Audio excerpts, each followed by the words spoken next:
अरे तुम तो अभी तुम्हारी तो खेलने खाने की उम्र, भजन की उम्र है तुम्हारी। ये यौवन अवस्था भोगों के लिए है। ये बड़े बुजुर्ग जो समझाते हैं, तुम्हारी भजन करने की उम्र थोड़ी है। भजन कोई खेल खिलौना नहीं। 15-16 की अवस्था में आप अभी सुने थे। क्या करते हो तुम? उनका 5 बार हस्त मैथुन नियम से रोज करता हूं। इस मनुष्य शरीर से वृद्धावस्था आने के पहले और मृत्यु अवस्था आने के पहले भगवत प्राप्ति कर लो। बात समझो।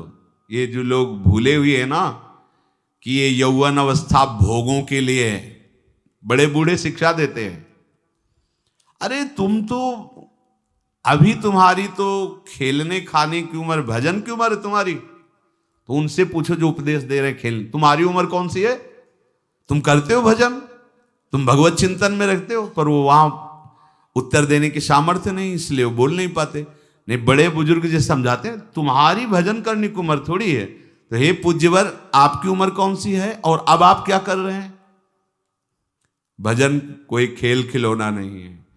जब तक आपने पूर्वाभ्यास नहीं किया तो आपका भजन जीवन में आगे नहीं होने वाला। ये भूल जाओ कि लड़का बच्चा परिवार और इनके सब ब्याह बर और सब होने के बाद बुढ़ापे में आराम से जाकर वृंदावन में फ्लैट लेंगे और खूब भजन करेंगे। भूल जाओ, फ्लैट ले सकते हो, आओगे, लेकिन यहां प्रपंच ही करोगे, भजन नहीं कर पाओगे। सत्संग में बैठोगे, सो जाओगे, शब्द समझ में नहीं आएगा, क्योंकि अभ्यास ही नहीं किया है। 4 बूढ़े बैठ करके अपनी बहू और लड़का बच्चा की बातें करोगे, प्रिया प्रीतम की बातें कभी नहीं कर पाओगे। देख लेना, जीवन में देख लेना। यदि जीवन में तुमने भजन का अभ्यास नहीं किया तो वृद्धावस्था में भजन नहीं होगा। वृद्धावस्था आने के पहले, मृत्यु अवस्था आने के पहले, चलो वृद्धावस्था का तो समय हमें पता है कि शरीर की वृद्धावस्था लगभग इतने वर्ष बाद आ जाएगी, लेकिन मृत्यु अवस्था तो 1 सेकंड के बाद भी आ सकती है। इसलिए हमारा ये जो वर्तमान समय चल रहा है, ये भगवदाकार वृत्ति से युक्त होना चाहिए। वृद्धावस्था के आने के पहले भगवत प्राप्ति कर ले, ये बात तो समझ में आ जाती है कि 60, 70, 75, 80 इसी को वृद्धावस्था कहते हैं। आजकल तो 60-70 में राधे श्याम हो जाता है।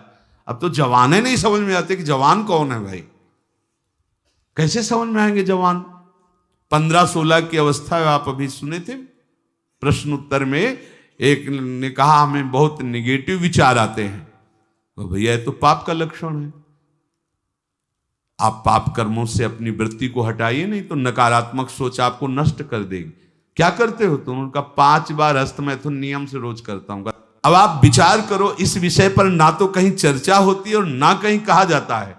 छोटे छोटे बच्चे ऐसी निकृष्ट आदत को प्राप्त हो गए। अब ये जवान होंगे, अब इनमें भगवदानंद की आकांक्षा जागृत होगी, ये कहीं सतमार्ग जान पाएंगे? कदापि नहीं। जीवन ही नष्ट कर दिया।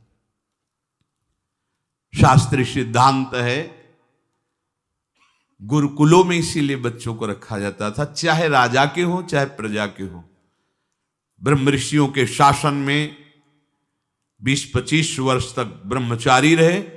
वृत्ति निवृत्ति मार्ग पर तो वैरागी बन गए, प्रवृत्ति मार्ग पर तो गृहस्थ में गए। कुछ समय तक गृहस्थ में रहने के बाद स्वतः पूर्वाभ्यास ब्रह्मचर्य का उनका जागृत हो जाता और वो 4थी अवस्था तक भगवत साक्षात्कार कर ही लेते, क्योंकि नींव बड़ी मजबूत थी। अब छोटे छोटे बच्चे स्मार्ट मोबाइल, आचरण, गंदे दृश्य देख देख करके गंदे कर लेना, कैसे उनके अंदर ये बात आएगी कि वृद्धावस्था पहले भगवत प्राप्ति कर लें? जरूरत ही नहीं भगवत प्राप्ति की, उनको आकांक्षा ही नहीं, जानते ही नहीं भगवत प्राप्ति क्या है, क्यों करना चाहिए। वो बस वो चाहते हैं, जो दृश्य देखते हैं वही करना चाहते हैं, जो सुनते हैं, जो बोलते हैं वही चिंतन होता। जीवन एकदम नर्क बन जाता है।